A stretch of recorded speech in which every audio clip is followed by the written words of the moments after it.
Please settle in now. Our service is about to begin.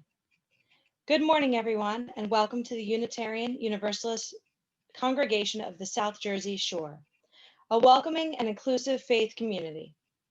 Thank you for joining us.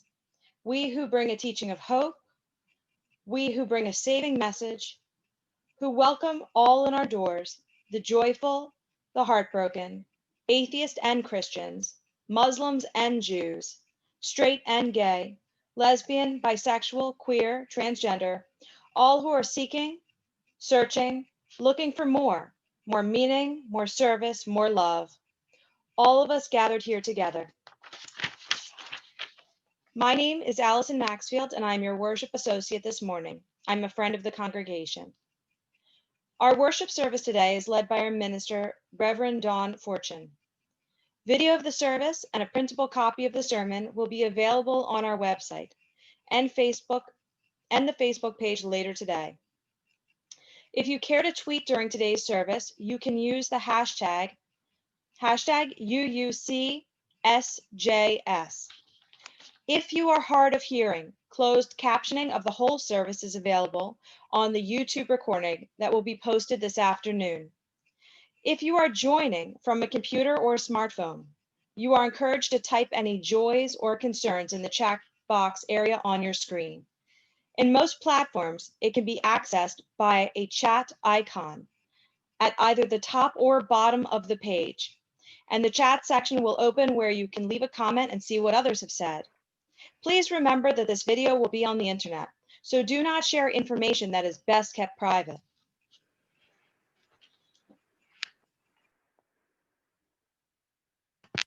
Welcome to the worship.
Welcome. Welcome, you who are in need of healing, you who are confused, who have been betrayed. Welcome with your problems and your pain. Welcome to your joys and your wonderings. Welcome your need to hope, your longing for assurance. Instead of answers, here may you find safety for your questions. Instead of promises, here may you find community for your struggles. People with hands and hearts to join you in engaging the challenges and changes of our day.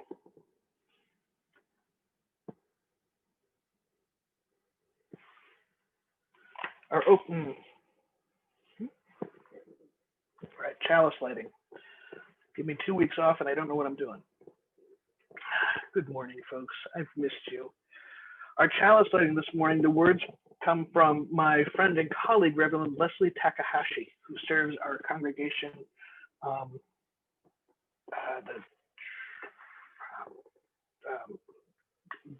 Mount Diablo Unitarian Church in California. Here in this place of peace, may we find love. Here in this place of connection, may we find life-giving community. Here in this place of rest, let the unrest of our hearts turn us toward justice.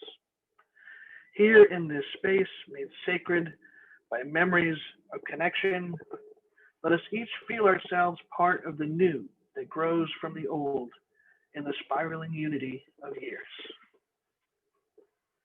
I invite you now to join by singing along at home with our gathering hymn, Wake Now My Senses.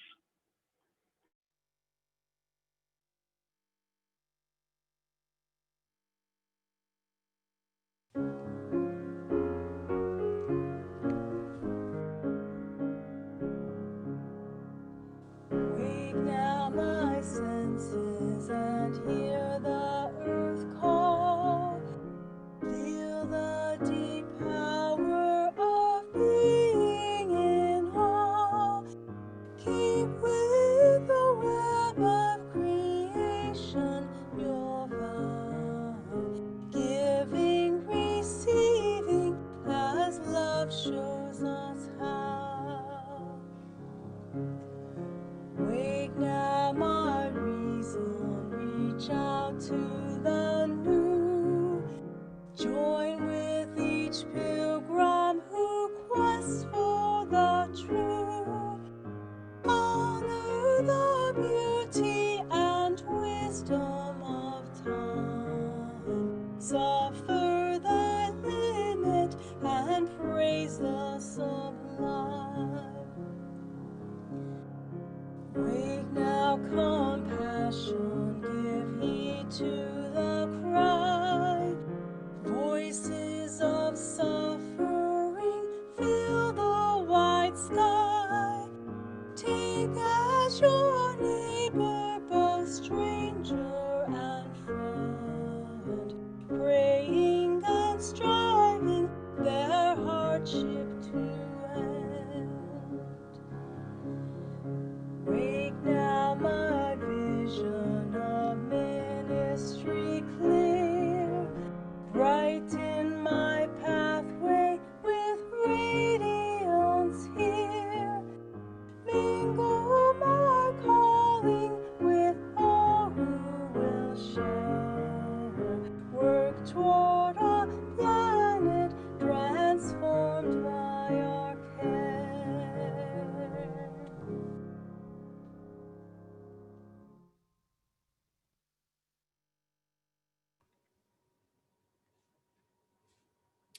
So today, Reverend Dawn is going to talk to you about stillness as a double-edged thing.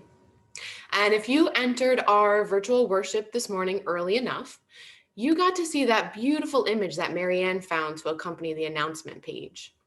So that image is of a hillside covered in snow, and there's this beautiful ethereal glow on the snow and in the sky. You can practically imagine what it would feel like to be there on that hillside. The newly fallen snow is so smooth and white, and maybe it even has that little sparkling of crust on top. I know every time it snows here, I'm always amazed by the beauty of fresh snow. Even if it's only covering my car, the front steps, whatever stuff I forgot to put away outside in the yard, it gives this beautiful cover to everything. The other thing that always strikes me after a snowstorm is the quiet. The street is empty. All the people and animals are tucked away somewhere warm. But let's not forget that that beautiful snow can be so much fun. There's no school. You get to bundle up in your biggest coat, your warmest knits, your favorite snow boots. You go outside knowing that when you come back inside, there might be some cookies and hot chocolate waiting for you. When you get out there like magic, everything is muffled and quiet, and it feels like the whole world has stopped. After a while, though, your feet and face get cold, your mittens feel a bit wet, and you're ready to go back inside. If the snow lasts too long, you might start to miss your friends, maybe even miss school or the other fun things you were supposed to do if it wasn't snowing. Then the snow starts to get all brown and mushy and blech, it's not even really fun to play in anymore. I think stillness can be kind of like that too. It's really, really important to take time to slow down and be still. But sometimes if we're still too long, well, it's just too much time being still. And what do we do then? I have a story I want to share with you this morning called How Much Does a Snowflake Weigh? And it's written by Margaret Silf. It goes like this. It was deep winter, and the snow was falling steadily upon the hillside. A tiny mouse crept out of its hole for a little break in its long winter sleep. Drowsily, the little mouse looked around and twitched its whiskers and would have gone back to sleep inside its hole had not a tiny voice echoed from somewhere out there in the white winter world. Hello, little mouse. Can't you sleep? The mouse looked around and caught sight of a tiny bird sitting shivering on a bare branch just overhead. Oh, hello, Jenny Wren, said the mouse, pleased to find some company on this bleak day. I just came out for a bit of air before I go back to sleep for the rest of the winter.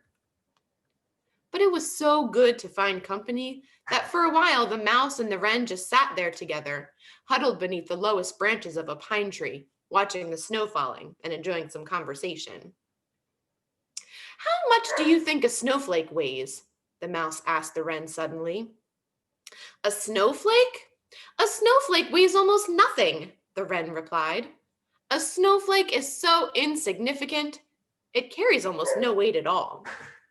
How could you even weigh a snowflake? Oh, I disagree, said the mouse. In fact, I can tell you that last winter around this time, I woke up from my winter dreaming and came out here for a breath of fresh air. Because I had no companions and nothing better to do, I sat here counting the snowflakes as they fell. I watched them settling on these branches and covering the pine needles with a blanket of whiteness.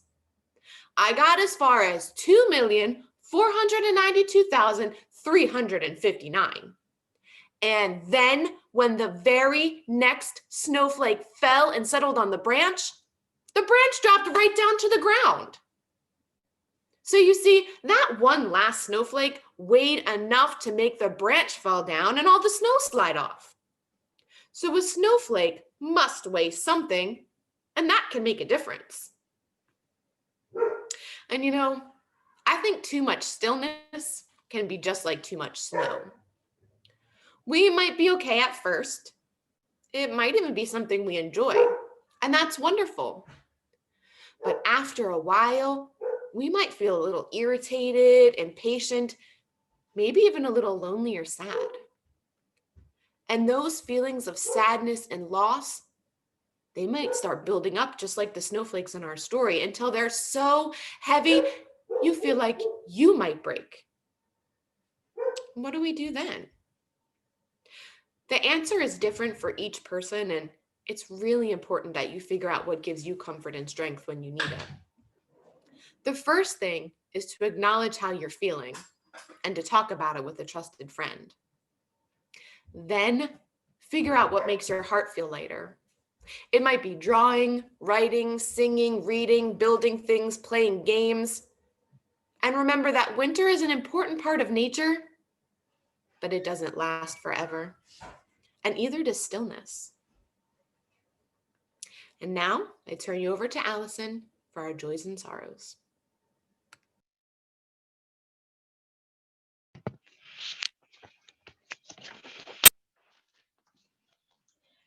During this next musical interlude, we invite you to write your joys and sorrows in the chat portion of your Zoom screen. The icon will either be on the top or bottom of your screen and will allow you to enter text into the panel where others can see it. At the end of the musical interlude, Reverend Dawn will read what you would share with the congregation gathered here today. Please remember that a recording of today's service will be available on the internet. So as a reminder, please do not share things that ought not to be posted on the internet for eternity.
Each week we gather in this space and we bring with us the things that weigh on our hearts and our minds. Some of those things bring us joy and make us happy that we want to share with other folks, and some of them make us sad or make us worried, and they weigh heavy on our hearts. So I will now read what you would share on the chat this morning. Chris Weiss has joined us, is joyful and thankful to have recently moved to Ocean City this fall and is glad to find this service with familiar songs. Chris, welcome, and we hope we'll see you more than once. Dennis is thankful for Cynthia and Barbara's music offering and is sad for the COVID illness increases. Marty is concerned about the virus and the efforts that they have to take to stay safe at all costs. Barbara is grateful for the wealth of music resources available as we continue with online worship. David shares that he and Beth are happy that his son and partner were married on Tuesday and glad that they are able to be who they are.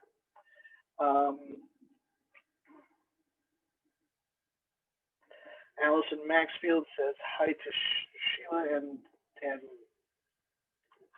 hopes the congregation is doing well. Melissa had a birthday this week. Is that correct? Melissa had a birthday this week? Did it end in a 0? No? Okay.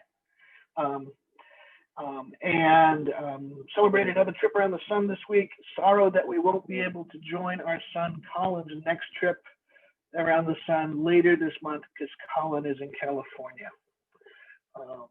It's hard times for folks who are scattered around the country, and our family is scattered hither and yon. Getting together for the holidays is not something we can do this year. So I invite you to join me in a spirit of prayer, whatever that looks like to you.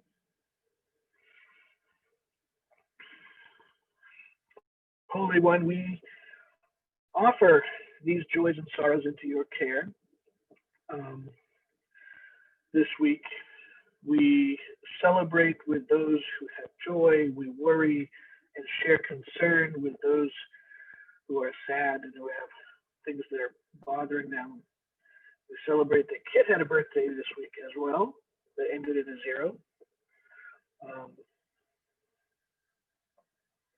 We're sad in the last week that Reverend Hope Johnson, who was a luminary in the Unitarian Universalist Association, died. Hope's respiratory health has been fragile since 9/11, when they did a lot of chaplaincy work at the Pile. And Hope and her twin sister Janice have long been the moral backbone of the Unitarian Universalist Association when it comes to racial justice. And her loss leaves a great hole in our denomination. We pray for the 3,000 or more deaths that happen each day now from COVID-19, the equivalent of one of those 9/11 disasters every day. Our hospitals are full, and we are concerned. We pray for the more than 600 migrant children whose parents still cannot be found to be reunited with them. Especially disturbing was the news this week that Homeland Security had information that they had not released to the advocates, including phone numbers to contact family members. Some of these children are too small to know their parents' names. They're too small to know their own names. And lifelong trauma that they will suffer cannot be measured. It is my hope that accountability will come in the form of something from The Hague. We hold in our hearts Kathleen Hartnett, who has been hospitalized earlier this week. We pray that she feels better soon.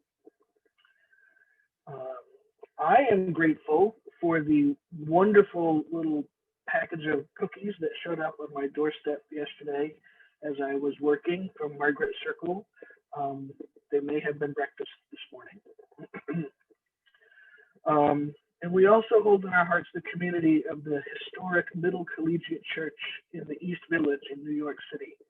It burned down this weekend. The church was like 150 years old, and it was a UCC church that shared a lot of the values and practices that our Unitarian Universalist faith holds. And we grieve with the members of that community and all who were touched by the tragedy. We offer all of these joys and sorrows, hopes, concerns, and dreams into the care of the universe, into the care of the divine, however we know that to be. And we know that by sharing these things in community, our joy can be multiplied and our burdens can be lifted. Amen.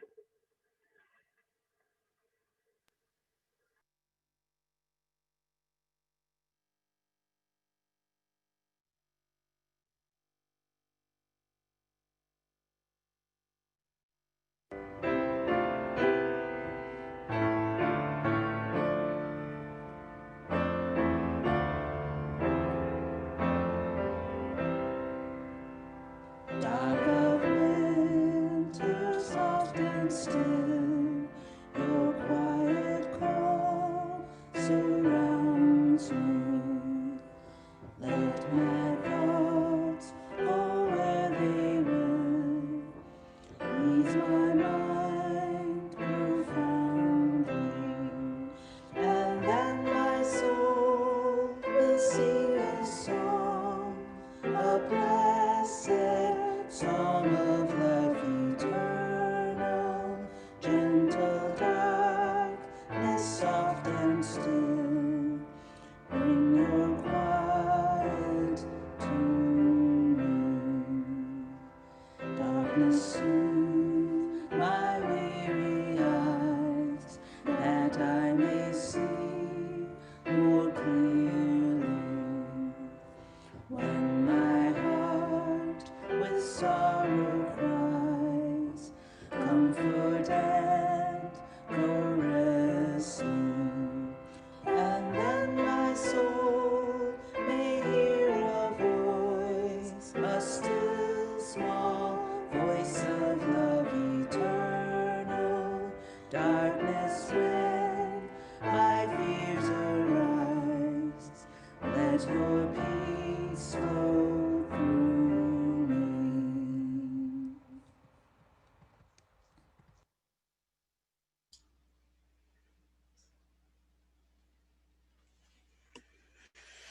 We now take a moment to give and receive the morning offering. That looks and feels a little different when we're separated by distance, and instead of placing a check or cash in the basket, there are different ways to exercise your generosity practice. You can send a check to our P.O. box or arrange for regular payments to be sent through your bank. In the chat box, I will put the P.O. box and also a link to a donation button on our website. You can click that link and make a donation. Each Unitarian Universalist congregation is self-supporting, and 80% of the funds to support all that we do comes from the contributions of our members and friends. Thank you to all of you who faithfully send in your donations. A gift at any level is appreciated, and no matter how those gifts are offered, they are always most gratefully received.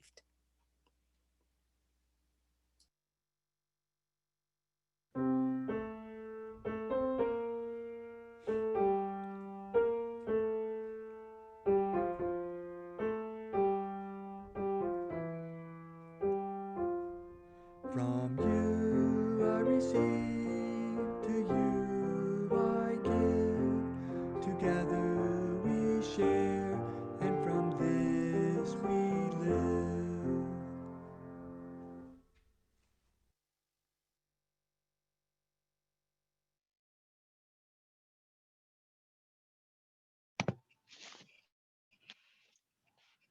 Our reading today is a poem by UU minister and poet, Reverend Lynn Unger.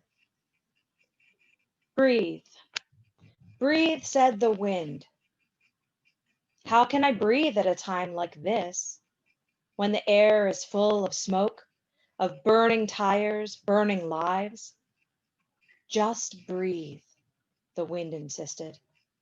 Easy for you to say. If the weight of injustice is not wrapped around your throat, cutting off all air, I need you to breathe. I need you to breathe. Don't tell me to be calm when there are so many reasons to be angry, so much cause for despair. I didn't say to be calm, said the wind. I said to breathe.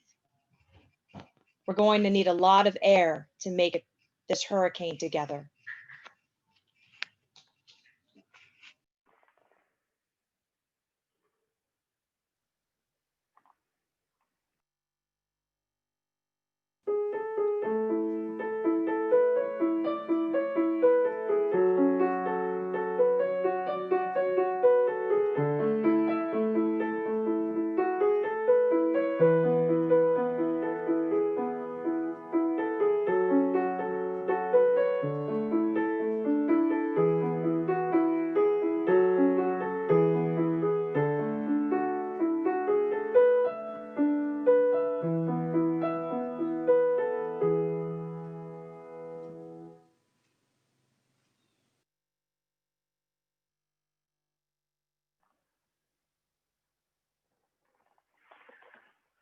I need you to breathe.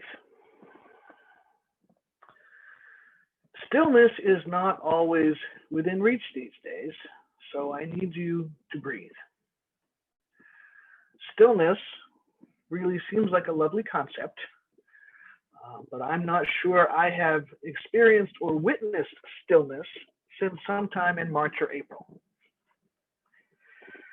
The notion of stillness brings with it, at least in my mind, the presence of calm, of quiet, of waters undisturbed by ripples, of the stars in the night sky when there is no wind and no noise.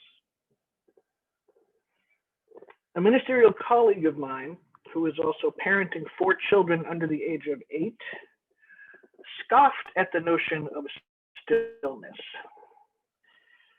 I literally do not have an hour in the day when someone is not touching my body, they said. The idea of stillness seems elusive in the extreme when confined to a house with other living beings. Even I, who live alone-ish, cannot seem to sit without one or more of my 3 animal housemates wanting to be on top of my person. Even having a sleeping animal on me does not entirely feel like stillness these days, and less so when they vie for space. I'm not sure what stillness is supposed to feel like anymore. Stillness brings to mind the sound of snow falling at night in the country. Stillness feels like daybreak on a pond without another human being around. Stillness feels like a time and a place where the sound of my own breathing, my own heartbeat is a noisy intrusion. Honestly, I can't name a time in recent memory, meaning 5 years or so, when I have experienced that level of stillness. Now, this line of thought leads me to consider then whether my expectations about stillness need to be adjusted to prevent my perpetual disappointment when I seek that stillness. Can I adjust my understanding of stillness to include the sound of my computer's hum, the furnace rumbling quietly in the cellar, and the truly remarkably loud clock that ticks in the bathroom down the hall? Buddhism teaches us that the stillness must be found within ourselves and is not reliant upon our environment. But we are not all skilled at letting go of the noise around us. I think of my minister parent colleague at home with a nursing infant, a toddler, a preschooler, and the oldest child in either first or second grade, plus a spouse who is also working from home doing full-time ministry. And I cannot imagine how anyone in that house finds stillness, except perhaps the children find it when they are asleep. And children do not typically appreciate stillness the same way adults do. Human nature, I've said this before, human nature is such that we tend to seek what we don't have. If we must live in noise and chaos, we long for quiet and respite. If we are isolated and alone, we tend to seek the company of others or some form of distraction to entertain our minds. This strikes me as a universal need for balance, for equilibrium between chaos and quiet. Nature abhors a vacuum, and the rules of nature and natural physics seem to keep our planet busy in a never-ending attempt to achieve that balance. The tides go in and out, water dries up and rains down again, the planet spins as it orbits the sun, and all of it is in pursuit of, or perhaps the fine-tuning of, some sort of balance. It is human nature as well to describe things in terms of what they are not. We speak of stillness as the absence of noise and distractions, the lack of noise or visual things that pull our attention in one direction or another. We describe our emotions the same way sometimes. We think of courage as being without fear, of calm as being without passion or offense, being at peace as being free from conflict. But we know that these are false dichotomies. We know things, false dichotomy are things that do not simply exist one or the other, right? We know that courage is not necessarily being without fear, so much as it is acting even though we are afraid. If we are not afraid, sometimes that is foolish. Fear is a reasonable response to a dangerous situation. Courage is what causes us to put that fear aside in service of a higher purpose.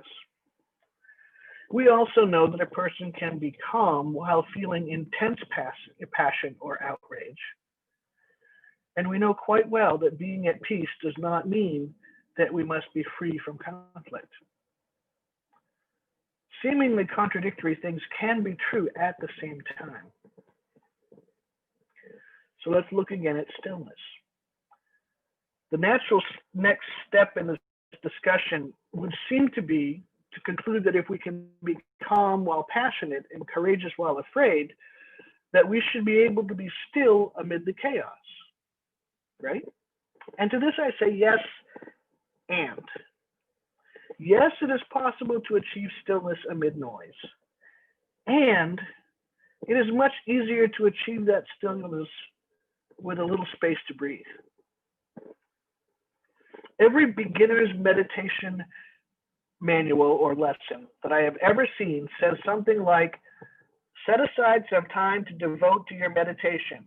Put away any distractions and allow yourself to settle into a comfortable position, like sitting in on a cushion or a chair, right? My Buddhist friends recognize this.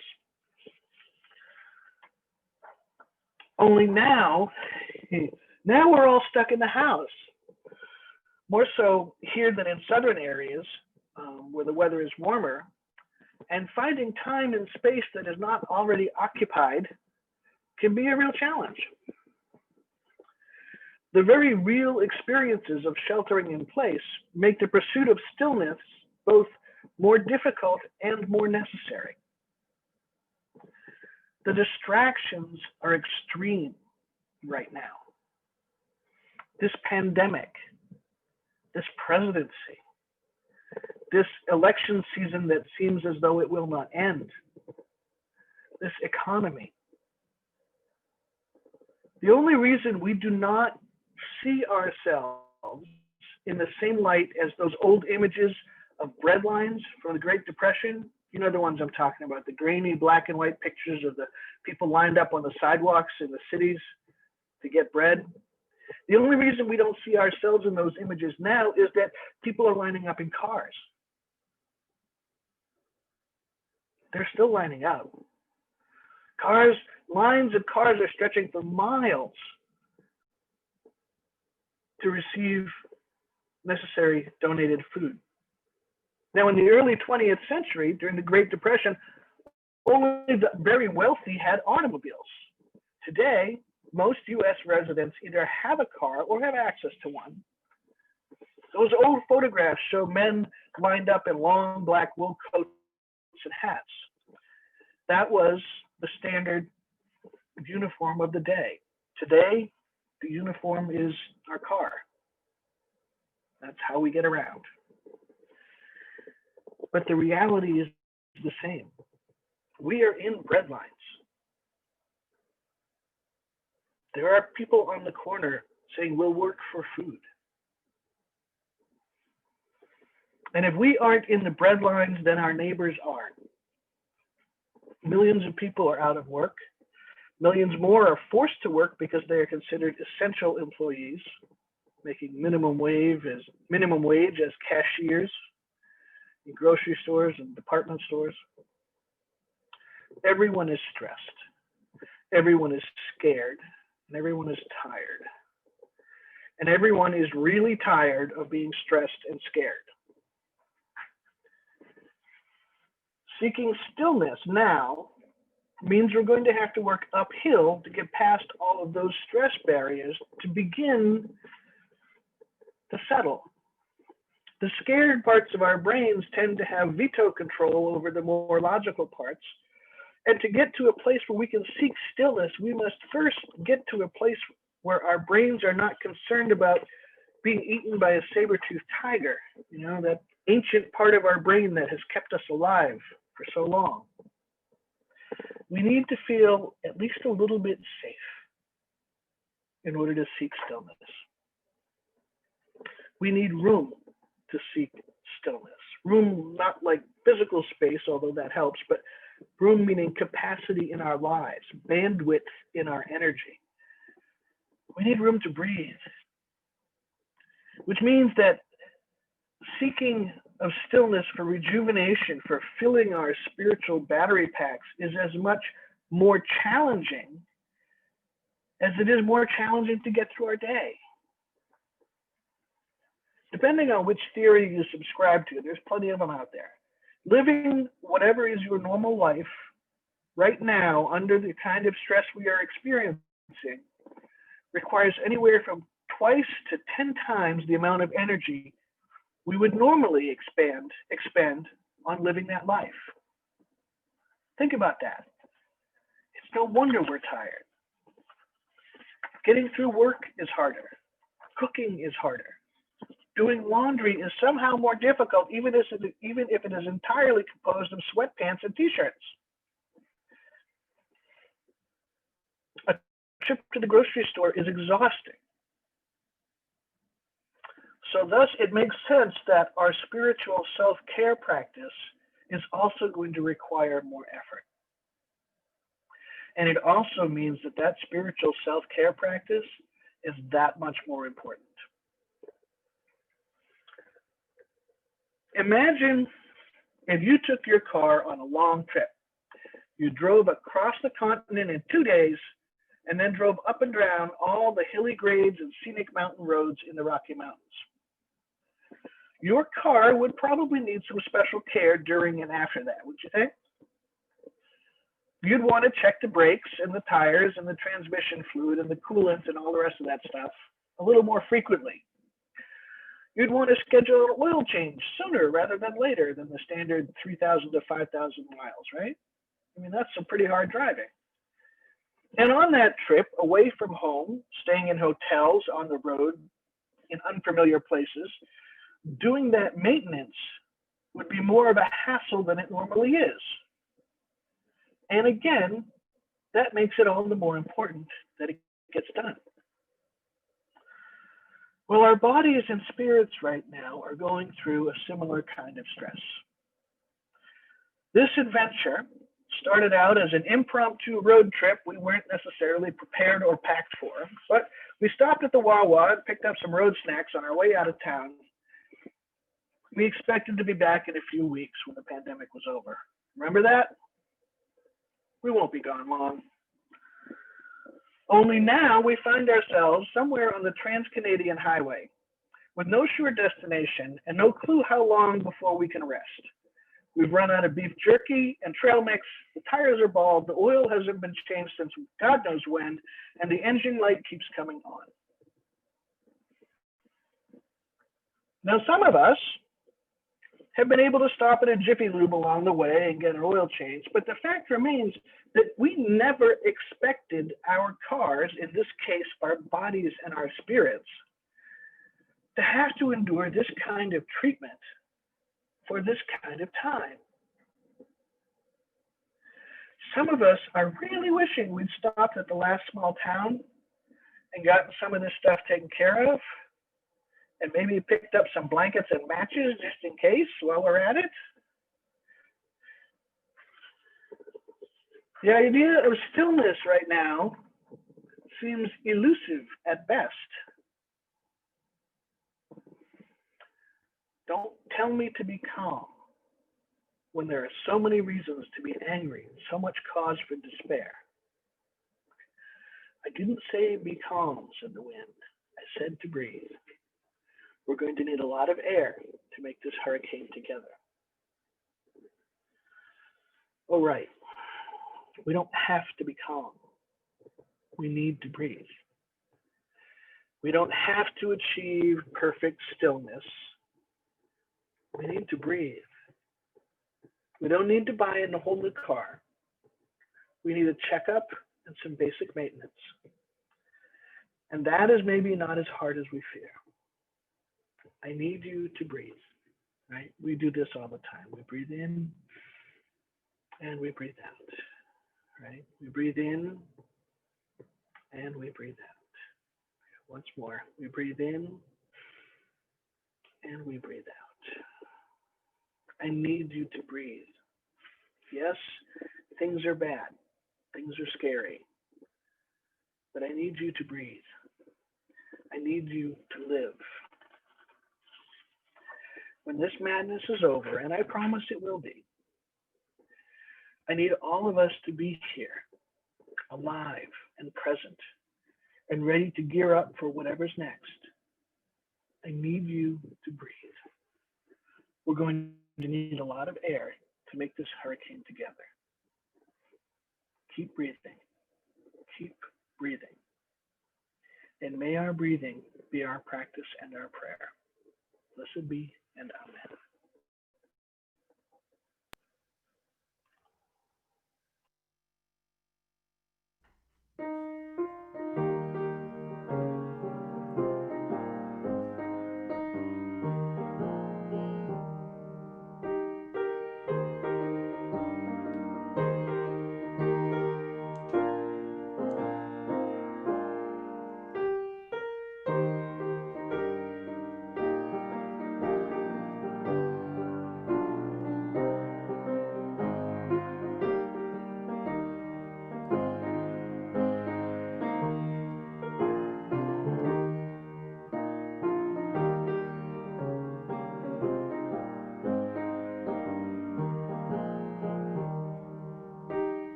Our closing words this morning are adapted from some Gaelic runes. Deep peace of the running wave to you. Deep peace of the flowing air to you. Deep peace of the quiet earth to you. Deep peace of the shining stars to you. Deep peace of the infinite peace to you. I invite you to join now in our unison words for extinguishing the chalice. Say them along at home with me. We extinguish this flame, but not the light of truth, the warmth of community, or the fire of commitment. These we carry in our hearts until we are together again.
We have some announcements this morning.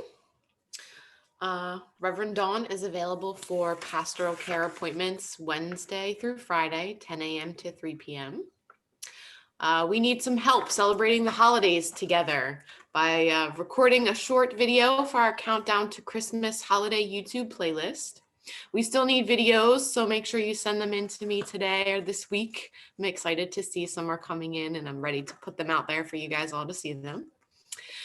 You can check out your midweek message email or our website for more information on how to do that. Also in your midweek message, you can find out about some new and exciting ways to help support UUCSJS this holiday season. We have the opportunity to purchase some fair trade gifts that also we get a donation back from what you spend there.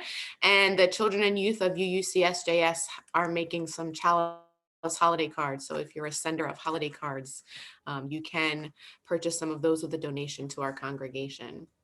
Families are invited to gather in the main room here on Zoom following coffee hour, that's at 11:30, to view this week's episode of RE on TV together. Please take the opportunity to keep virtually connected.